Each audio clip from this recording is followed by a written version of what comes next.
యేసయ్య, ఈ హృదయం నీకు అర్పించేంత వరకు మా బాధలు నీకు అర్థం కావయ్యా. మా బాధ నీకు అర్థం కావాలంటే మా హృదయం మీ హృదయంతో ఏకీభవించాలని నా తండ్రి. మా హృదయం మీ హృదయంలో ఐక్యం చేయబడాలి నాయన. అయ్యా, అలా ఐక్యం అవ్వకపోతే మీకు అర్థం కాదు నాయన. అయ్యా, ఒకవేళ చెప్పినప్పటికీ ఇన్ని లక్షల జనాభాలో ఇన్ని కోట్ల మంది ప్రజలలో నువ్వు పిలుచుకున్నావయ్యా. పిలిచిన దేవుడు పిలవగానే పలకవా తండ్రి, పలుకుతావు నా తండ్రి. నీవు గుడ్డివాడవు కాదు నాయన, నీవు చెవిటివాడవు కాదు తండ్రి, ఒక రాయి రప్ప నువ్వు కాదు నాయన. దేవా, మేము విశ్వాసములో కాకుండా అవిశ్వాసములో, లేకపోతే అన్యుల వలె అద్భుతం జరిగితే నేను ఉంటాను అనే ఒక ఆలోచన మా దగ్గర నుంచి తీసేనా తండ్రి, తీసేనా తండ్రి. అద్భుతం జరిగితేనే నీ దగ్గర ఉంటాను అని అనుకుంటున్నా తండ్రి. అన్యుడు కూడా తండ్రి మీకు యోగ్యకరంగా జీవించగలడు నా తండ్రి. అయ్యా, మేము జీవిస్తున్న జీవిత విధానాన్ని బట్టి అయ్యా మమ్మల్ని క్షమించయ్యా, మమ్మల్ని కాచి కాపాడయ్యా, మమ్మల్ని క్షమించు నా తండ్రి. అయ్యా, ఇంకను మిమ్మల్ని బాధ పెట్టేవారిగా కాకుండా మీరు బాధపడ్డ ప్రతి క్షణాన్ని మేము గుర్తు తెచ్చుకుంటూ ఈ 3 గంటల సమయంలో దేవా, ఈ యొక్క గంట సేపు నా తండ్రి మిమ్మల్ని స్తుతించే భాగ్యాన్ని మాకు దయచేయమని అయ్యా అన్నా మేరీ ఆంటీ కుటుంబాన్ని, తన యొక్క బిడ్డను మీకు సమర్పిస్తూ ఉన్నాను. అయ్యా, నేను చూసిన 2-3 బిడ్డలలో నా తండ్రి, జయమ్మ ఆంటీ తండ్రి తన భర్తకి సేవ చేయాల్సి వచ్చినప్పుడు 20 ఏళ్ల నుండి నాయన ఆ బిడ్డ ఎప్పుడూ కూడా దూరం వెళ్ళిపోలేదు నాన్న. ఎప్పుడూ మిమ్మల్ని ప్రార్థిస్తూనే ఉంది తండ్రి. అమ్మ మరియ తల్లిని ఎప్పుడూ కొనియాడుతూనే ఉంది అయ్యా. అదేవిధంగా అన్నా మేరీ ఆంటీ తండ్రి 3 AM ప్రేయర్లో జాయిన్ అవ్వకపోతే ఎంతో బాధపడుతుంది అయ్యా బిడ్డ. తన యొక్క బిడ్డ సర్టిఫికెట్స్ పోయినప్పుడు కూడా అమ్మ ప్రార్థించమ్మా, తప్పకుండా సర్టిఫికెట్స్ దొరుకుతాయి తల్లి, దేవుడి చిత్తం ఉందమ్మా అని అంది. కానీ ఎక్కడా కూడా తండ్రి అవిశ్వాసం చూపించినట్లే తండ్రి. అవును యేసయ్య తండ్రి, ఇప్పుడున్న ఆంటీ వలన ఆయన అవిశ్వాసం చూపించలేదు నా తండ్రి. ఎందుకంటే వారి యొక్క జీవితమే వారికి ఒక గొప్ప ఎక్స్పీరియన్స్ నా తండ్రి. మిమ్మల్ని తెలుసుకున్నారు నాయన ఇన్ని సంవత్సరాల నుంచి. అయ్యా, మమ్మల్ని కూడా మార్చవా అయ్యా. అయ్యా, మేము చిన్నారి బిడ్డలం కదా నా తండ్రి. అయ్యా, వారి యొక్క పిల్లలతో మేము సమానం కదా నాయన. అయ్యా, మాకు కూడా ఆ బుద్ధులు వచ్చేలాగా దీవించండి అయ్యా.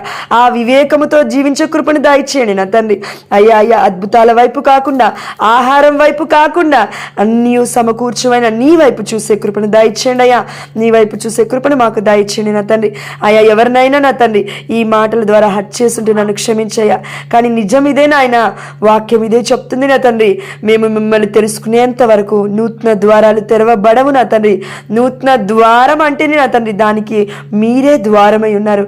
మిమ్మల్ని దాటుకొని పోతేనే నా తండ్రి, ఇదిగో తండ్రి మిమ్మల్ని అడిగితేనే నా తండ్రి ఆ ద్వారము మా ముందు తెరవబడుతుంది అయ్యా.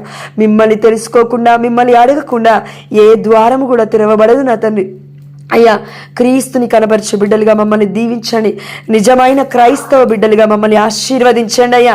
మా బిడ్డల కోసమో, మా భర్త కోసమో స్వార్థపూర్వకంగా ఆలోచించకుండా ఇక్కడ మాత్రమే నేను కరెక్ట్గా ఉంటాను, బయటికి వెళ్తే మళ్ళీ అన్యుడి వలె జీవిస్తానని కాకుండా, చర్చిలో ఉన్నంత మాత్రాన్నే తండ్రి నేను క్రైస్తవురాలుగా జీవిస్తాను, బయటికి వెళ్ళిపోయిన తర్వాత నా వ్యామోహాలు నావే అన్నట్టుగా కాకుండా నాయన నిజమైన నీ బిడ్డలుగా జీవించే కృపను దయచేయి అయ్యా. సమస్తాన్ని చూస్తున్నావయ్యా, సర్వశక్తిమంతుడు నా తండ్రి, 1000 కండ్ల కలవాడవు నా తండ్రి, చుట్టూ ఉన్న వాటిని చూస్తున్నాడు తండ్రి.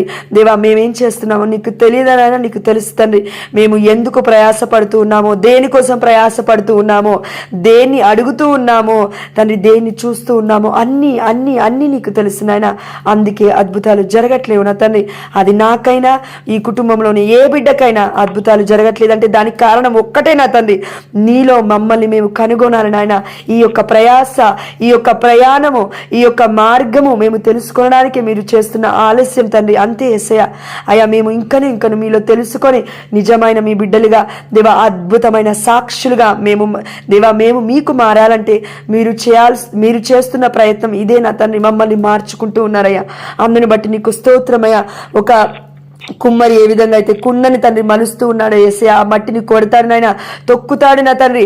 అదే విధంగా తండ్రి కాలుస్తాడు నా తండ్రి. ఆ కాల్చే సమయంలో అమ్మో నేను కాలిపోతున్నానని కుండ అనుకుంటుంది తండ్రి, కానీ పరిశుద్ధాత్మ చేస్తా దహించబడితే నా తండ్రి ఆ పెయిన్ మామూలుగా ఉన్నది నా తండ్రి. అవును యేసయ్య, ఇదిగో తండ్రి త్రుంచబడాలి అంటూ ఉన్నావు నాయన. ఇదిగో తండ్రి పరులకి నా తండ్రి, పరుల సేవకై తండ్రి అన్నిటికీ ప్రయాసపడాలంటూ ఉన్నావయ్యా, పరులకి పంచబడాలి అంటూ ఉన్నావయ్యా. అది సాధారణ విషయమైన కాదు తండ్రి, సాధారణమైన విషయం కాదు నా తండ్రి మీ వలె జీవించడం అంటే. అయినప్పటికీ నువ్వు అంటూ ఉన్నావు, నా కాడి సులువైనది, నా బరువు తేలికైనది. అంటే మాతో పాటు మీరు కూడా ఆ స్లీవను మోస్తూ ఉన్నారు, మాతో పాటు మా భారాన్ని మీరు కూడా మోస్తూ ఉన్నారు నాయన. నా భారాన్ని నా పైన పెట్టుకొని నేను మోస్తున్నానని చెప్పుకోవడం కాదు నా తండ్రి, నా తండ్రి నాతో ఉన్నాడు, నా తండ్రి కూడా నా భారాన్ని మోస్తాడు అనే ఒక గొప్ప ప్రేరణ మాకు దయచేయండి. ఇది ముఖ్యంగా నా తండ్రి, మేము కోపములో ఉన్నప్పుడు నా తండ్రి మా నోటి ద్వారా సాతాను పలికిస్తాడయ్యా, ఇంకా దేవుడు చేయడు అని శాపనార్థాలు పలికిస్తాడు తండ్రి. మా నోటి ద్వారా మేమే మా జీవితాన్ని శపించుకునేలాగా చేస్తాడు నాయన. దాని తర్వాత మీ దగ్గరకు వచ్చి అయ్యా మమ్మల్ని క్షమించండి అయ్యా అని అంటాము తండ్రి. అయ్యా నేను చెప్పిన మాటలు నన్ను క్షమించయ్యా, శాప మాటలను క్షమించయ్యా, అవి నెరవేరకుండా ఉన్నట్లు చూడండి అయ్యా అని మేము ఒక్కొక్కసారి అడుగుతామయ్యా. కానీ అప్పటికే నా తండ్రి శాపం అనేది ఫలిస్తూ ఉంటుంది నా తండ్రి. కానీ ఆ సమయంలో మేము చేయాల్సింది ఒకటే నా తండ్రి, పాప క్షమాపణకై ప్రయాసపడాలి, పాప సంకీర్తన తీయాలి నాయన. ఎందుకంటే మేము పలికిన మాటలు మా నోటి నుండి పలికాము తండ్రి, జీవన్ మరణములు మా నోట నువ్వు పెట్టావయ్యా. మేము పలికిన మాట నిజంగా నెరవేరుతుందయ్యా. అయ్యా మేము ఏదో మాట్లాడి తర్వాత వచ్చి మిమ్మల్ని దూరడం కాదు నాయన, మిమ్మల్ని తిట్టుకోవడం కాదు తండ్రి. మా బుద్ధి ఏమైంది, మా యొక్క బుద్ధిహీనత ఏమైంది, మా అవివేకం ఎక్కడ ఉంది, మా జీవితం ఎక్కడ ఉంది అని మేము ఆలోచించాలి యేసయ్యా. ఎందుకంటే నా తండ్రి తిట్టుకున్న తర్వాత, కొట్టుకున్న తర్వాత, లేనిపోని మాటలు అన్న తర్వాత నీ దగ్గరకు వచ్చి మాట్లాడితే నువ్వేం చేస్తావయ్యా? అమ్మా నీ నోటిని ఆధీనంలో పెట్టుకో తల్లి, పరిశుద్ధాత్మ శక్తిని పొందుకో అమ్మా నువ్వు అంటావు తండ్రి. కానీ మేము పరిశుద్ధాత్మ శక్తిని పొందుకోకుండా ఇంకనూ కూడా అద్భుతాలు కావాలంటే జరగవు నాయన, అవి ముందుకు రావు నా తండ్రి. అవి అయ్యా బిడ్డలందరినీ నీకు సమర్పిస్తూ ఉన్నాను. నన్ను క్షమించయ్యా, నువ్వెందుకు నన్ను నాతో మాట్లాడిపించావో నాకు తెలియదు, కానీ నన్ను క్షమించయ్యా. ఇంకను నీ బిడ్డల్లాగా జీవించడానికి మాకు శక్తిని సామర్థ్యాన్ని దయచేస్తానని విశ్వసిస్తూ అయ్యా ఈ చివరి ప్రార్థనను తండ్రి, ఉత్తరించు స్థలంలో ఉన్న ఆత్మను, ఈరోజు చనిపోయిన ఆత్మను పునీత క్రిస్టోఫర్ గారి మధ్యస్థ ప్రార్థన ద్వారా, పునీత క్రిస్టినమ్మ మధ్యస్థ ప్రార్థన ద్వారా మేము అడిగినవన్నీ మీరు అనుగ్రహిస్తారని విశ్వసిస్తూ, శాశ్వతుడమైన దేవ, అనంత కృప, సత్య సంపూర్ణుడా, అంతులేని కనికరము గల మా తండ్రి, మాపై మీ కరుణను అధికము చేయము. తద్వారా మేము కష్ట సమయంలో నిరాశ నిస్పృలకు గురి కాకుండా గొప్ప నమ్మికతో ప్రేమ, కరుణ, నిరీక్షణ అయిన మీ పవిత్ర చిత్తమునకు పరిశుద్ధాత్మకు లోబడి మేమందరము జీవించదము గాక తండ్రి. ఆమేన్ ఆమేన్ ఆమేన్. చెప్తారా దివ్య కారుణ్యమును సమర్పణ? ఓకే. దివ్య కారుణ్యమునకు సమర్పణ. యేసువా, దివ్య కారుణ్యమా, ఈనాటి నుండి ఎటువంటి సంశయం లేకుండా నా సంపూర్ణ జీవితమును మీకు మేము సమర్పించదము. నా గతము, నా ప్రస్తుతము మరియు నా భవిష్యత్తును మీ హస్తములు అందించున్నాము. ఈనాటి నుండి మేము మీ నిజ బిడ్డలుగా జీవింప భాగ్యము దయచేయండి. మీ దివ్య కారుణ్య ప్రతిరూపము ఇహలోకమునందు మా గృహమును మరియు మా కుటుంబమును సకల కీడుల నుండి కాపాడునుగాక. దీనిని ఆరాధించు వారందరూ ఎన్నటికి వినాశనము చెందకుందురుగాక. ఇది వారి జీవితములో సంతోషముగాను, మరణములో నమ్మకముగాను మరియు సదాకాలము మహిమగాను ఉండునుగాక. ఆమేన్. యేసువా, నేను నిన్ను నమ్ముచున్నాను. పునీత పౌన్స్టీన్ అమ్మగారా, పునీత పౌన్స్టీన్ అమ్మగారా, పునీత పౌన్స్టీన్ అమ్మగారా, మా కొరకు ప్రార్థించండి. ఆమేన్. ఈరోజు మనం పునీత అగస్టిన్ గారి పండుగని కొనియాడుతున్నాం కాబట్టి ఒక వాక్యం చెప్తాను. 91వ కీర్తనలో 11వ వర్షం ఒకసారి చూడండి. ప్రభువు నిన్ను తన దూతల ఆధీనమున ఉంచును, నీవు ఎచ్చటకి వెళ్ళినను వారు నిన్ను కాపాడుచుందురు. మనందరికీ తెలుసు పరలోక రాజ్యంలో దూతలు ఉంటారు అని. అయితే ఆ దూతలు ఎవరు అని అంటే మనం కూడా కావచ్చు. చనిపోయింది అంటే దేవుడికి ఇష్టంగా మనం ఈ లోకంలో జీవిస్తే దేవుడు మనల్ని ఎలా నిలబెడతారంటే, మనం చూసాము దర్శన గ్రంథంలో అమ్మ మరియ తల్లిని వేగు చుక్క అని సంబోధించినట్లుగా, అదేవిధంగా యేసు ప్రభుల వారిని కూడా ఒక గొప్ప స్టార్గా సంబోధించినట్లుగా, అదేవిధంగా చనిపోతే దేవుడి చిత్తానుసారంగా మనం జీవిస్తే ఇదిగో పరలోక రాజ్యంలో చేర్చబడినప్పుడు దేవుడి యొక్క ప్రత్యేకమైన బిడ్డలుగా దేవుడు మనకి కూడా ఒక స్థానాన్ని ఏర్పరుస్తాడంట. అదేవిధంగా పునీత ఈరోజు క్రిస్టోఫర్ గారి పండుగను మనం కొనియాడుతూ ఉన్నాము కాబట్టి, ఆనాడు ప్రయాణము చేస్తున్న ఈ యొక్క క్రిస్టోఫర్ గారికి పెద్ద శరీరం ఉండేదండి, అంటే భారీ శరీరం అనమాట. అంటే ఏదైనా తను అన్యుడు, క్రైస్తవుడు కాదు, కథోలికుడు కాదు, అన్యుడు అయినప్పటికీ యేసుప్రభు వారిని తెలుసుకున్నాడు. దాని తర్వాత క్రీస్తు కోసం నేను ఏదో ఒక పని చేయాలి అని ఆ సమయంలో ఎన్నో నదుల్ని, ఎన్నో చిన్న చిన్న గ్రామాల నుంచి ఇంకో గ్రామానికి వెళ్ళడానికి కొన్ని ఏర్లు ఉంటాయి కదా, సెలయేర్లు దాటుతున్నప్పుడు ఆ యొక్క వాటర్ అనేది ఉప్పొంగుతూ ఉన్నప్పుడు ఆ సమయంలో చిన్న చిన్న పిల్లలందరూ అటు దాటడానికి, నదులు దాటడానికి ఎంతో బాధపడేవారు. ఆ సమయంలో పునీత మన క్రిస్టోఫర్ గారు భారీ శరీరం కలవాడు కాబట్టి వాళ్ళందరినీ దాటించేవాడు అనమాట, ఎత్తుకొని చిన్నపిల్లల్ని ముఖ్యంగా దాటిస్తూ ఉన్న సమయంలో ఇలా అవుతున్న సమయంలో కొన్ని రోజులు దేవుడు చూశాడు. పరిశుద్ధమైన బాలయేసు ప్రత్యక్షమయ్యాడు. అయ్యి ఏం చేశాడంటే, నేను బాలయేసుని చెప్పలేదు కానీ దానికంటే ముందు చెప్పాడు, నన్ను నువ్వు మోస్తావా అని అడిగాడు. నన్ను దాటిస్తావా అని అడిగితే, నేనెందుకు దాటించను, చిన్న పిల్లాడు కదా, నేను దాటిస్తాను, పెద్ద వాళ్ళనే నేను దాటిస్తున్నప్పుడు నిన్ను దాటించలేనా అని ఎత్తుకున్నాడండి. ఆ యొక్క క్రిస్టోఫర్ గారు ఎత్తుకొని బాలయేసుని నడుస్తూ ఉన్నాడు. నది నుండి నడుస్తూ ఉన్న సమయంలో బరువు ఎక్కువైపోతూ ఉన్నాడు బాలయేసు. ఆ సమయంలో ఏంటి చూడడానికి ఇంతే ఉన్నాడు, ఇంత బరువు అయిపోతున్నాడు ఏంటి అని, ఏంది ఇంత బరువు అవుతున్నావు అని అడిగేసరికి చెప్తూ ఉన్నాడంట. నడుస్తూనే ఉంటుంటే బాలయేసు అన్నారంట, నేను ఎవరినో కాదు, నీవు ప్రేమిస్తున్న యేసుని అని చెప్పారంట. అంటే మనం చూస్తే కథోలిక శ్రీ సభలో పునీత అంతోని వారి యొక్క హస్తాలలో పరిశుద్ధమైన బాలయేసు ఉన్నాడు. అదేవిధంగా ఈనాడు పునీత క్రిస్టోఫర్ గారి యొక్క భుజాల పైన బాలయేసు ఉన్నారు. అదేవిధంగా చిన్న తెరేసమ్మ గారు, నేను విన్న హిస్టరీ ప్రకారం చెప్తూ ఉన్నాను, చిన్న తెరేసమ్మ గారికి కూడా ఆ యొక్క పూల తోటలో పరిశుద్ధమైన మన బాలయేసు దర్శనం ఇచ్చినారు. అదేవిధంగా మన యొక్క ఈ జీవితంలో వారు గొప్ప బిడ్డలుగా జీవించారు కాబట్టి దేవుడి యొక్క పరిచారకులుగా, దేవుడి యొక్క దూతలుగా పరలోక రాజ్యంలో పనిచేస్తూ ఉన్నారు.